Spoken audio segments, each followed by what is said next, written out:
Well, let's get into our first big story.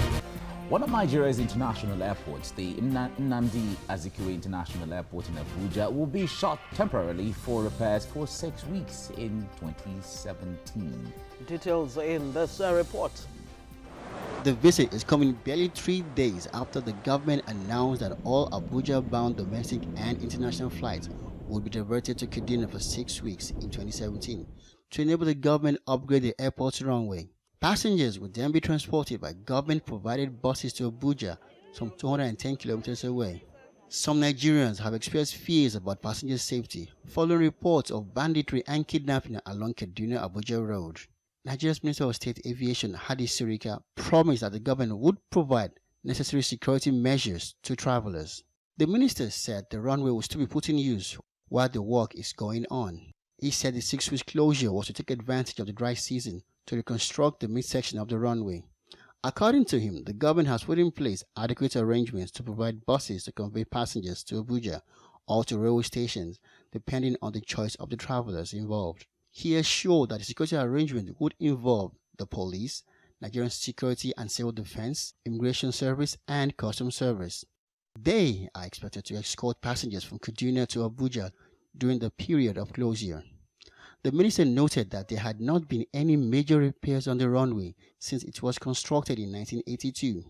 The Nnamdi Azikiwe International Airport Abuja runway, which was constructed 34 years ago, has outlived its lifespan by more than 14 years. Operators and aircraft pilots have expressed disappointment with the deteriorating states of most of the country's airport runways, saying they pose danger to lives and equipment. Yes, you can be sure that the question we both asked in unison was, just looking at that Is picture, that is the that a runway? runway? That's the big question, because the point there is, it didn't just happen overnight to see a pothole like that in the middle of a runway, not even in any domestic airport, not to talk of an international airport. Wow. How did we get to that?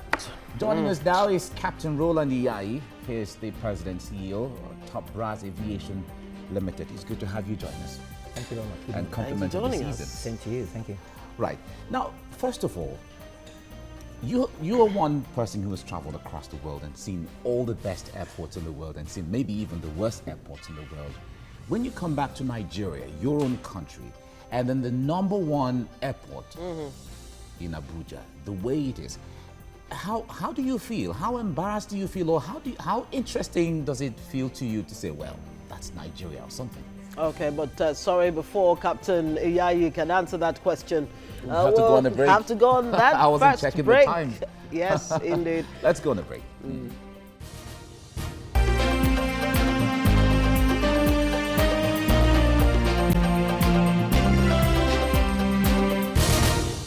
Breakfast, and on this first segment, we're discussing the planned closure of the Abuja airport temporarily sometime next year for repairs. And we have in the studio Captain Roland Iyayi. He is the president of the CEO Top Brass Aviation Limited. Captain, it's good to have you join us. Thank you. Before we went on break, I was asking, you have been all around the world, you've seen the best and the worst, but here in Nigeria, how interesting or how embarrassed do you feel when you see the airports in here? First of all, let me say that it's a bit sad. It's a sort of a sad commentary that we're talking about airports in Nigeria. We're talking about the status of Nigeria on the continent, and we're talking about a state of affairs that is nothing short of fourth world. I mean, I say this because an airport in itself is not meant to be the best edifices. The fundamentals of an airport is to have the right infrastructure. And when I say infrastructure, the runway asset is a major fundamental infrastructure for any airport system. Now, if your airport runway system is either inadequate or in terms of the necessary appearances to make sure it is safe is obsolete, then we have a fundamental problem. Now, like your story talked about, the airport system in Abuja particularly was built about 33 years ago. Now, when this particular airport was designed, it was actually meant to be a two runway airport. We had hills around the airport. The plan provided for the blasting of certain hills to be able to provide for two runways, because it was understood that this was going to be the gateway to the country in terms of being at the Federal Capital Territory. Unfortunately, I mean, the question needs to be asked: what happened to the plan to have had the two runway system incorporated ab initio? That's a good question. I'd Very like good you to question. answer. I mean, since you're in the system, what Unfortunately, exactly happened? Unfortunately, we have a situation where provisions were made, but nothing was done. Now we need to, it needs to be revisited. The same thing, you come back to Lagos. I mean, Lagos, you have two runway systems, yes. If you go into Lagos, you see we have an E wing and we have a D wing. Have we ever bothered to ask the question, what happened to the A, B, and C wings? Was it a mistake? Now, the point here is we have designs on paper that takes cognizance of all the requirements of a standard international airport. But in the completion phase, in the execution phase, we have systems that have been totally excluded for a variety of reasons. We'll never be able to know. And at the end of the day, what it does is that it puts the entire country, it disparages the entire country, because you're asking the question now. We have experts, we have people who've traveled worldwide, people who have a lot of experience in different areas of the industry. What has it become of the experience? What has become of the expertise? I mean, it's a sad commentary, because when you go out, I mean, some of us have had the opportunity of studying abroad in aviation systems, and people ask the question, Nigeria, you're 170 million people. What is wrong with your aviation industry? And you go back to the same sad commentary, well, we have policies that have failed. What have you done to make it right? Okay, those are some of the questions we hope we can answer in the course of this discussion. But I do recall, under the last administration of Goodluck Jonathan, under Stella Odua, who was aviation minister, there were all kinds of rehabilitation of all the different, at least the major airports across the country. So what kind of facelift, is that what it was? What kind of rehabilitation really happened under her administration? Well, I mean, when you talk about airport remodeling, yes, are we talking about the same thing as dealing with the infrastructure deficiencies in the airport? I mean, like I said to you, when we started off, I mean, the edifice in the airport is practically, I mean, it's a non-issue. The most important thing is the infrastructure. Now, there's a measure for airports. You call it airport capacity throughput. It tells you how many people can go through this airport in a particular given time. Now, it's not the space or the volume that you have created that allows that. It's a facilitation process. ICAO has a standard for facilitation.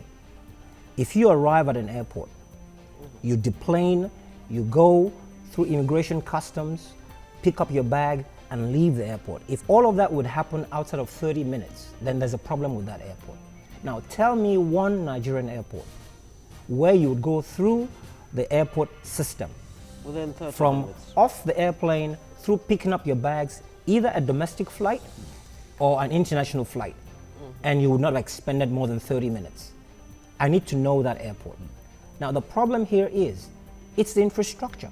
If you do not address the fundamentals, then you haven't done anything.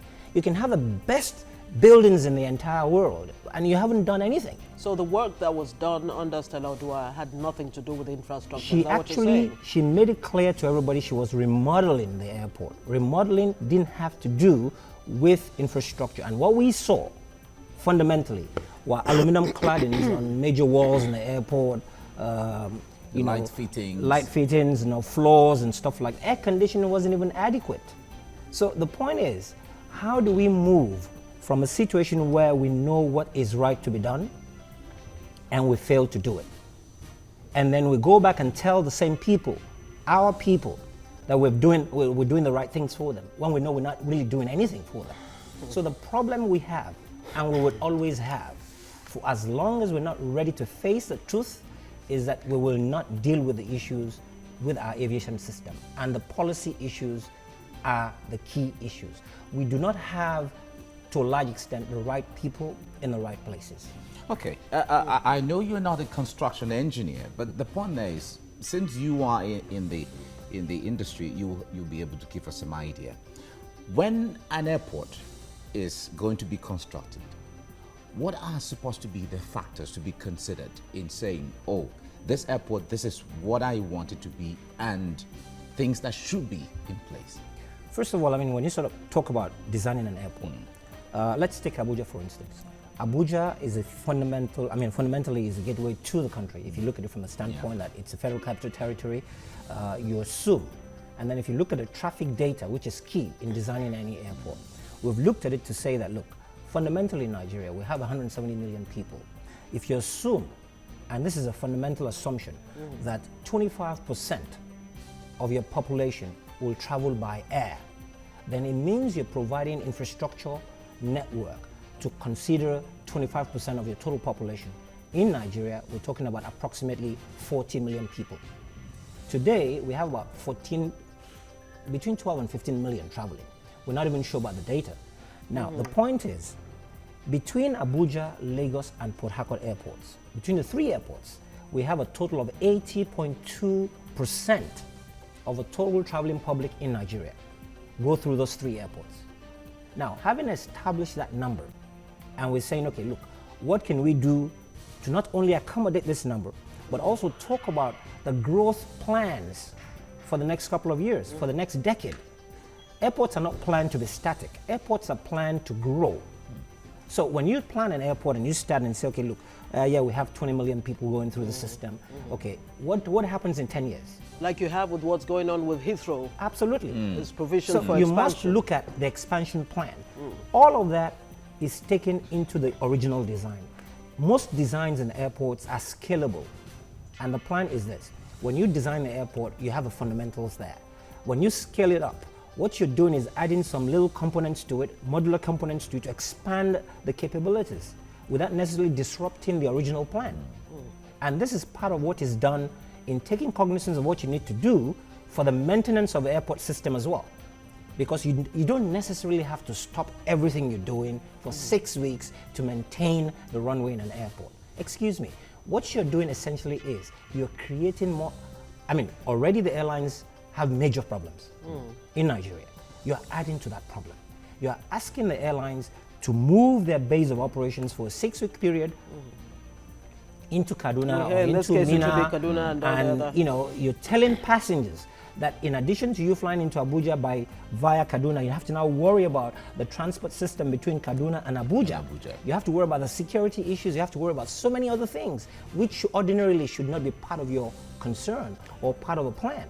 So these are fundamental problems which ordinarily, I believe, if you take cognizance of what should have been done ab initio, we should never get to this point. And speaking of fundamental issues as far as the Nigerian aviation sector is concerned, do we have too many airports than we can really maintain in Nigeria? Because every now and again you hear about state governments wanting to build airports, and the question on the lips of many people is, what about the major airports that we have on ground? You're not even maintaining them in the first place. And do you need, Lagos, for example, Lagos State has an airport, an international airport, and then you have Ibadan, you have Ekiti, and so many states like that wanting to have airports. Is it really necessary? There's absolutely nothing wrong in having airports.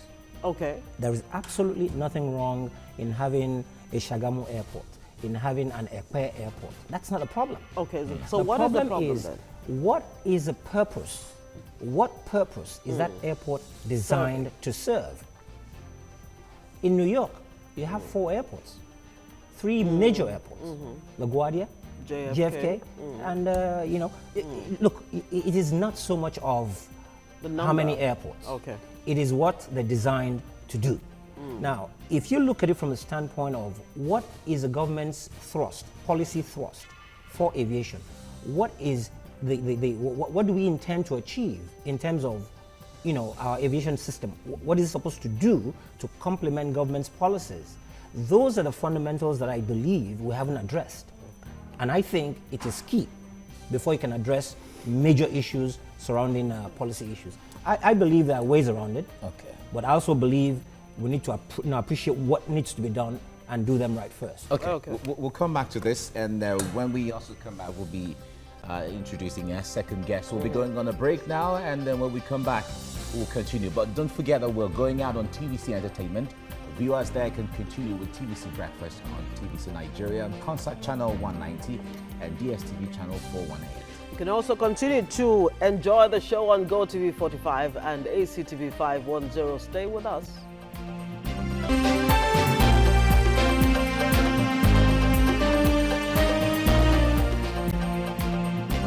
Welcome back. You're watching TVC Breakfast. We're looking at the aviation sector, specifically the planned closure of the Abuja International Airport, which will be done in the first quarter of 2017.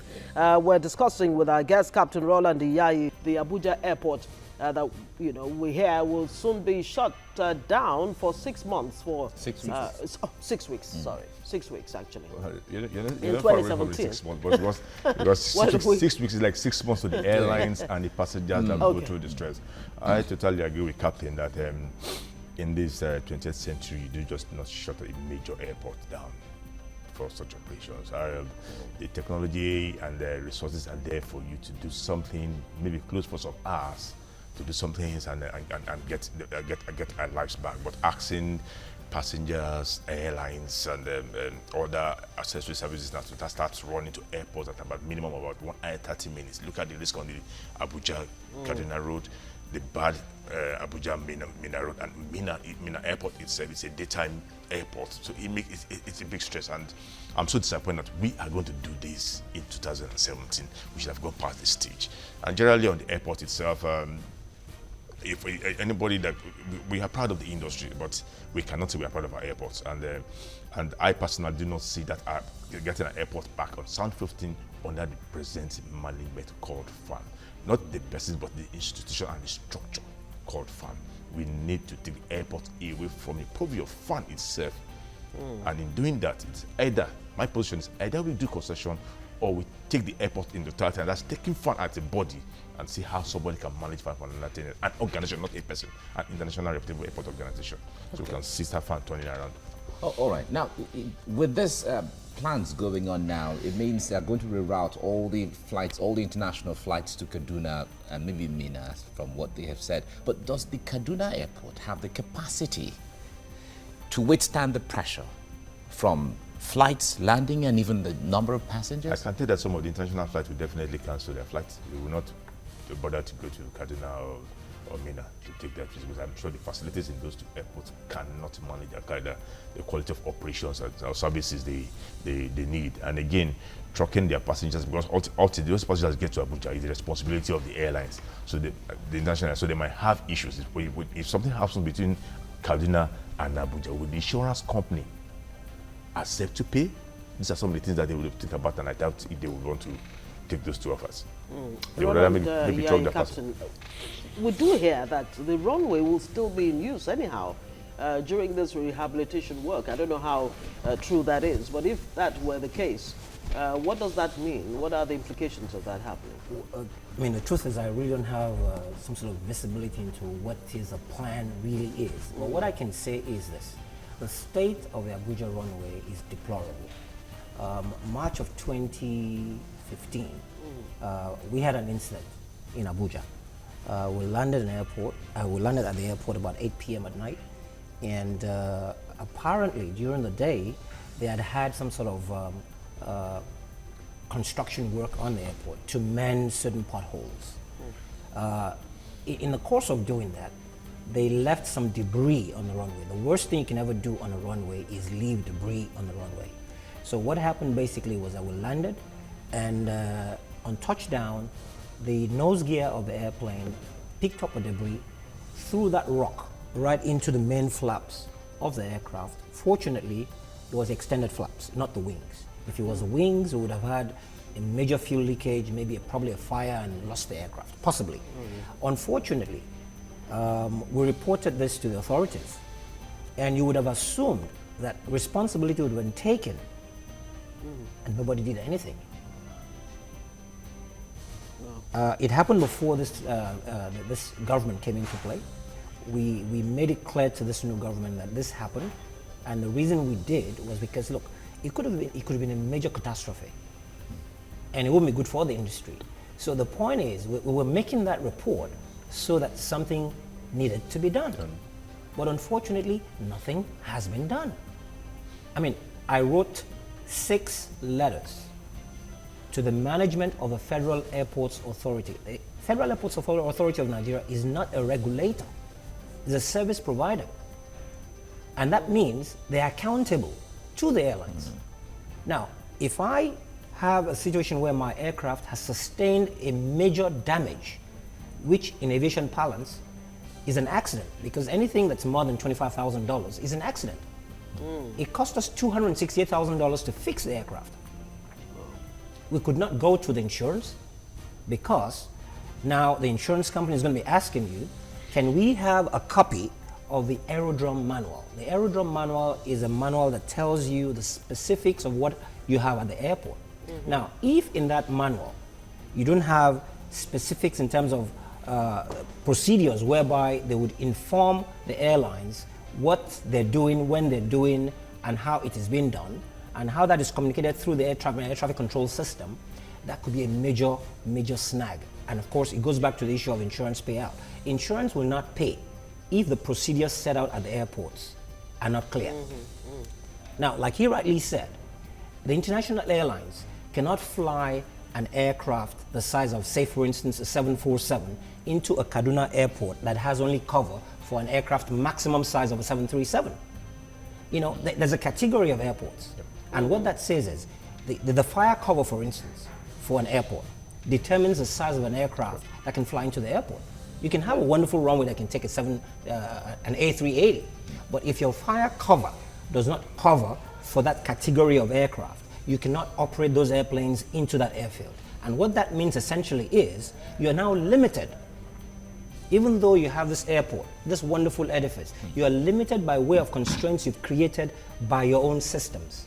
And that's why I talked about the infrastructure around the airport. And These are the of fundamentals. The A380, A380? yes. Is there any Nigerian airports that can actually take any of those? I mean, these are the newer airline. Yes. The Airbus, eh? The thing about this is, you know, when you design a runway, and this is what we need to understand, a runway is designed, you know, such that it is aligned with the, you know, the typical wind direction. An aircraft must land and fly into the wind. You don't land with a tailwind, so you don't run off the runway.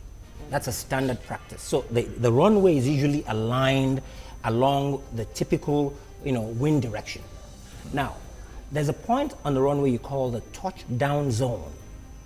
The touchdown zone on a runway is designed so that it can carry a particular weight limit. And the weight limit is designed for, determines the capacity or the category of aircraft that can come into the runway. Now, for the Nigerian airports, I am not sure to what category our TDZ, the touchdown zone, is designed for. Okay. Now, the A380 is at this point about the heaviest passenger tunnel aircraft. I am not sure we have touchdown zones designed for that, because that's the point of impact of every aircraft when it lands. So the weight of that aircraft is actually acting on that little area before the runoff. So that particular point in that runway is specially designed, specially constructed. It's not the normal road type construction that you have. So these are the things that go into the art of designing and constructing a runway. Wow, it's all right. It's like sitting in a class and receiving lectures this morning. It's great. All right, let's go on a break, and when we come back, we still have Captain Roland Yayi and Olumide Ohuayo with us in the studio. Stay with us on TVC Breakfast.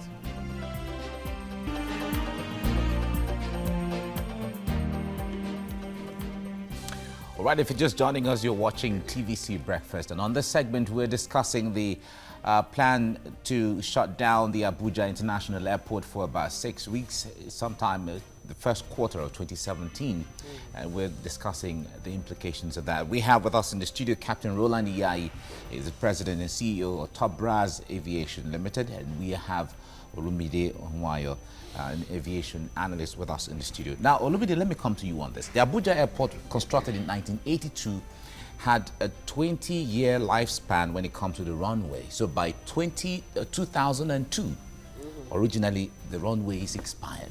So anything from 2002 until now is just a way of let's manage somehow. Now, when it comes to the issue of plan and projection, how bad would you say the aviation is when you know this? There are structured timeline and time frame for these things. Yeah, thank you. We had a challenge in the industry, and that challenge was safety. And I think it has become an albatross because we just took all our strength and energy towards getting certifications, and in the process you find that almost everybody, even the airlines, everybody's running more for certification, user certification, category 1. We put so much strength in that, and in doing that there's a huge price. One is the economic regulation that has fallen, and other sectors by the planning are not structured enough to keep the industry robust. Sometime, I think about 5-7 years ago, there was talk about that runway. A minister came, and the next thing that we heard was they said the price quoted for the runway was too high. And instead of preparing for a runway, the minister was trying to run away with the funds. Whether that is true or not, but the allegation there was that the funds were so high. And since then, nothing has been done. We wonder, the airport in question is not in Ekpoma. Neither is it in Akwa. It's in Abuja. So it's an airport that must be functional and running 24 hours. So you must do everything to retain and sustain that airport. But again, by the time they were going to do something at the airport, it was more of the political thing than economic. That was when they talked about the renovation of the airport terminals. We were spending time on beauty when we left the critical runway, and even the beauty, even the terminals. Today there are issues about the position of the terminal, and they're not thinking about bringing down the whole terminal when someone was there when it was going up. Now they want to bring it down because they need to get the terminal, the control tower well positioned. So it's just ridiculous. You talked about the airlines going after ICAO certification and all of that. Every now and again, we do hear about this certification, and you wonder, that, okay, so ICAO thinks that these airlines are actually doing well. Whose benefit really is it if, when you have this certification? Does it give the passenger more confidence in the Nigerian aviation sector? It not only gives passengers, it gives the airlines more confidence. It gives the Nigerian aviation community a kind of repute that you have airlines that have met with the critical IOSA safety certification. But the question is, how come these airlines are getting certification and are going down daily? Not on safety level, but by virtue of cost of operation and services provided. That's the question. As they're getting their certification, you just get certification to get the next thing you declare bankruptcy. Something is wrong. How come investors are discussing with airlines? Because the only way you can succeed as an airline, if taking away the non-commercial, non-scheduled airlines, the only way you can succeed as an airline is for you to have partners, join a group, or have commercial contacts with other airlines, such as Interline and other facilities. But none of our airlines, not even one, has any partnership, commercial partner, any foreign airline. As an airline, if taking away the non-commercial, non-scheduled airlines, the only way you can succeed as an airline is for you to have partners, join a group, or have commercial contacts with other airlines, such as Interline and other facilities. But none of our airlines, not even one, has any partnership, commercial partner, any foreign airline. If Arik takes you to New York, that ends your journey. You go on Greyhound, or you get somebody to get you another ticket. If Medvey takes you to London, no, they cannot put on any other airline. Something is wrong. If Rwanda Air, with all the problems in Rwanda, have about 30 airlines as partners, Aska is just beside us in Togo. 25 minutes drive from here. Are you talking about something in the mode of the Star Alliance thing? That's part of it. That is part of it. That's part of it. And you see, when you are in a group, the aviation fuel that we run into and keep saying no aviation fuel, some of this group get it in bulk get at a lower price and to the benefit of their members. You become a need to have wherever you operate to. But when you stand alone, and even when you stand alone, you can't even pay for your fuel services. You are forced to pay cash. That's why I'm not very sure that some of the airlines are even happy when there's first scarcity, because it's a way to escape. Wow, it's really a touching one there. But let's come back to the issue of the rerouting all our flights to Kaduna for the meantime, Captain. The plan is the federal government is going to be responsible for transporting the passengers that were supposed to land in Abuja, that are going to land in Kaduna. The transport from Kaduna to back to Abuja, the federal government will handle that. And then Kaduna State is meant to handle the security of this based on the partnership and on all of that. How misplaced is that? Because we know that when it comes to security, the federal government, because the security structure in this country, everything is on the table of the federal government. Well, again, I think basically we focused on the wrong things. My view is this. The airport in Abuja, all the flights coming into that airport, when is the last flight into Abuja airport? If I have a flight coming into Abuja airport at midnight, say for instance, and the first flight coming into Abuja at 6 a.m. or maybe 5 a.m., British Airways, it gives me clearly a 4-hour window within which I can work. If the Abuja runway is, let me assume, 20,000 feet, it's not up to, I'm saying 20,000 feet. And I have a 4-hour window a day.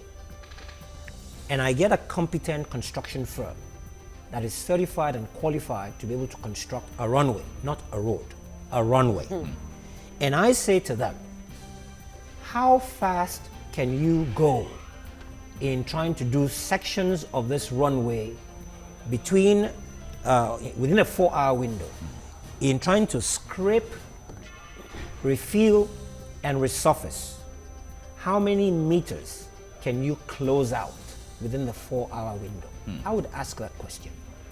And if they tell me, oh, we can do 100 meters within 4 hours, if we deploy X amount of resources, then I would say, okay, fine, let me work with that plan and say, within the hours of 12 and 6, Abuja Airport will be closed.